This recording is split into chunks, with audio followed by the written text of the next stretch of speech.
They arrived braced. You can always tell the braced ones. They come in like they're about to meet a judge or a storm, or a very large truth with teeth. Shoulders squared, mind sharpened, expectations stacked neatly like boxes labeled important. The realm noticed immediately and, out of sheer mischief, did the opposite of grand. No explosions, no infinite choir, no roaring geometry, just quiet. A long wooden table floated in the middle of nowhere, doing its best impression of ordinary. Steam curled lazily upward from a bowl sitting at its center. The smell arrived before anything else. Warm broth, salt, something comforting and absolutely inappropriate for a cosmic threshold. I was already there. Small, black-furred sword, sitting cross-legged on the table, slurping noodles. The human blinked. They blinked again. I lifted a bundle of ramen with my chopsticks, paused mid-slurp, and looked at them with round, unhurried eyes. "Oh," I said around a noodle. "You're early." They stared. I went back to eating. This is usually the moment where their mind starts sprinting in tight circles, tripping over its own questions. Sure enough, I could hear the thoughts clattering. Is this a test? Is this symbolic? Am I hallucinating a cat? Why ramen? I slurped louder, just to be rude. Where is... They began, then stopped. I mean, what is...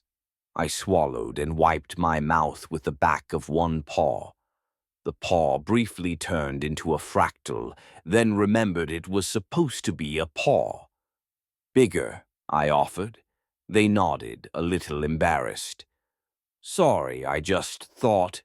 Their voice trailed off as they gestured vaguely at the infinite, gently breathing nothingness around us. Yes, I said cheerfully. Everyone does. I hopped down from the table. The moment my feet touched the ground, the realm perked up. Lines brightened, angles softened, a faint aurora of color shimmered into the top corner of the sky, like it was trying not to interrupt. I padded a slow circle around the human, tail flicking.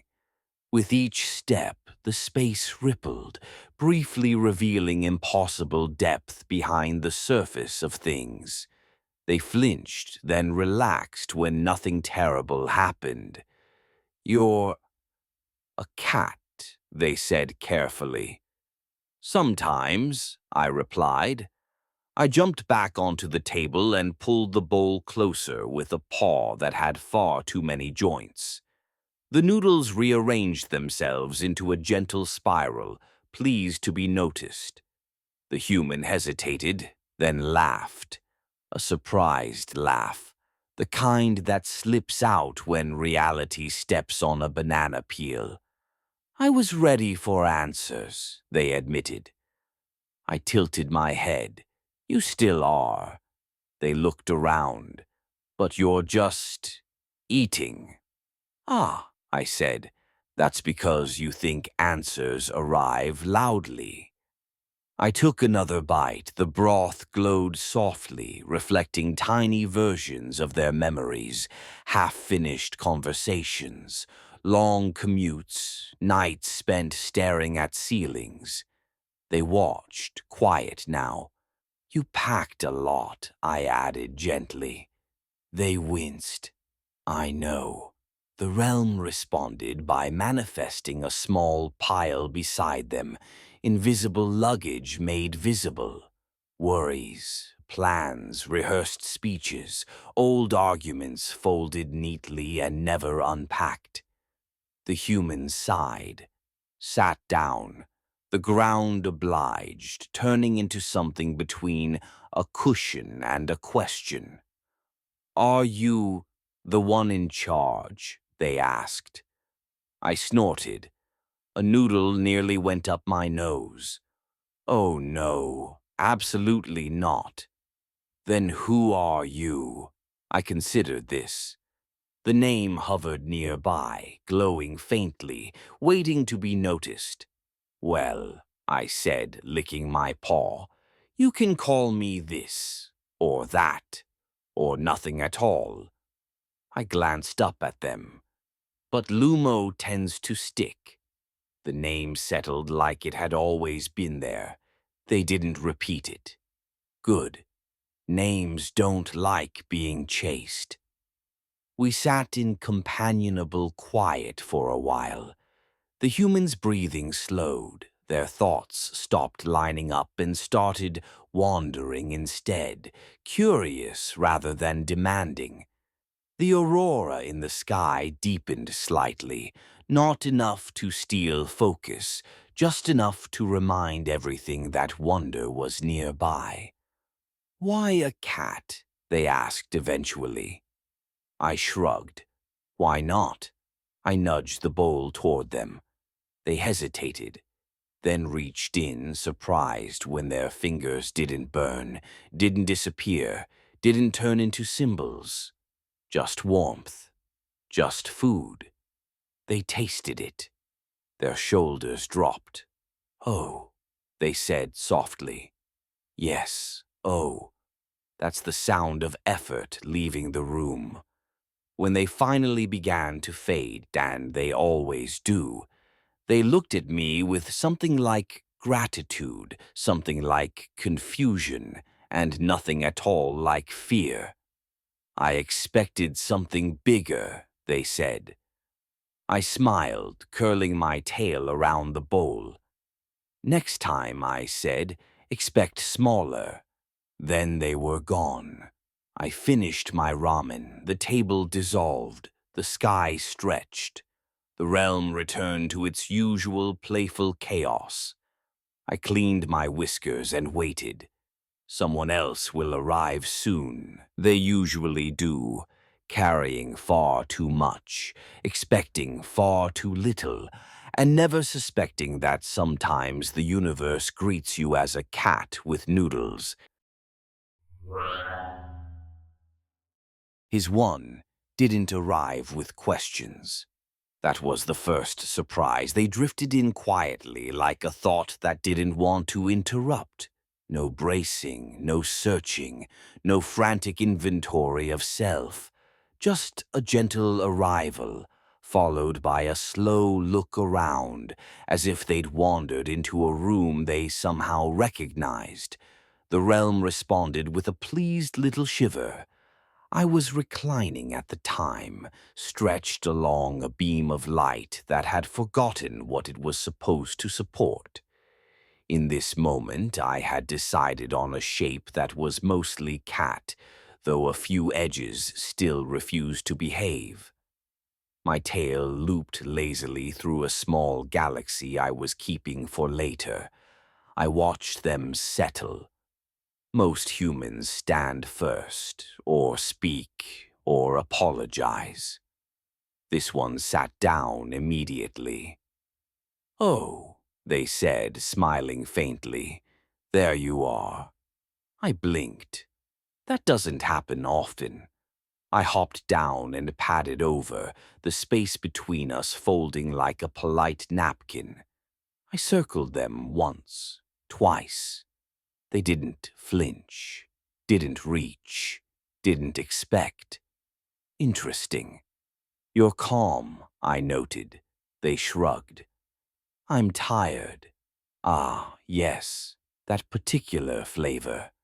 The realm softened around them, colors dimming to a gentle glow. Geometry loosened its grip and reclined. Even the fractal lights in the sky quieted, arranging themselves into something that resembled slow breathing. I sat across from them and conjured a small table, low to the ground. This time it held two bowls. Steam rose, carrying comfort rather than meaning. They glanced at the second bowl and smiled wider. "May I?" "Of course," I said. "It's very good at being shared." They took a sip, closed their eyes. For a while we ate in silence. That's when they said it. "I think I'd like to stay." Ah, there it is. The realm paused, just a fraction. Even it was listening now. I didn't look at them right away. I twirled a noodle around my chopsticks, letting it briefly turn into a Mobius strip before slurping it up. "Stay," I repeated lightly. "Yes," they said. "No desperation, no pleading, just honesty. It's easier here." The sky dimmed a touch. "Not sad, just thoughtful. It always is," I replied. They nodded. "I thought so." I studied them then, really looked. The wear was subtle, not dramatic. No great trauma billowing around them like a banner. Just long use. A life lived carefully. A heart that had learned to carry its weight without complaint. Humans like that are the heaviest. "You know," I said gently, "this place feels the way it does because you visit." They frowned slightly. "I don't understand." I smiled. "Exactly." They laughed, soft, tired, real. "But if I stayed," they said, "I wouldn't have to go back." The realm, traitor that it is, tried to help. It formed a little nook nearby, a perfect resting place, all curves and warmth and permission. The lights dimmed further. A gentle hum began, low and inviting. I cleared my throat. The hum stopped, embarrassed. I leaned closer to the human. "Listen," I said, "you're not wrong. You could stay. Many would love to." Their eyes lit with hope, just a flicker. "But then," I continued, "this would become another place you're using to rest from yourself." The hope dimmed, replaced by understanding. "That's always harder." "This realm isn't a refuge," I said softly. "It's a mirror that lies kindly." They looked down at their hands, watched them ripple slightly, edges blurring. "So what happens now?" they asked. I reached out and tapped their chest, gently, playfully. The tap echoed outward, sending soft rings of color through the space. "Now," I said, "you take this feeling with you." They sighed, not in disappointment, in acceptance. "That seems harder," they admitted. "Oh, yes," I agreed cheerfully, "much harder." We finished our bowls. When they stood, the realm stood with them, giving one last look of invitation, not to stay, but to remember. Before they faded, they glanced back. "Will I see you again?" they asked.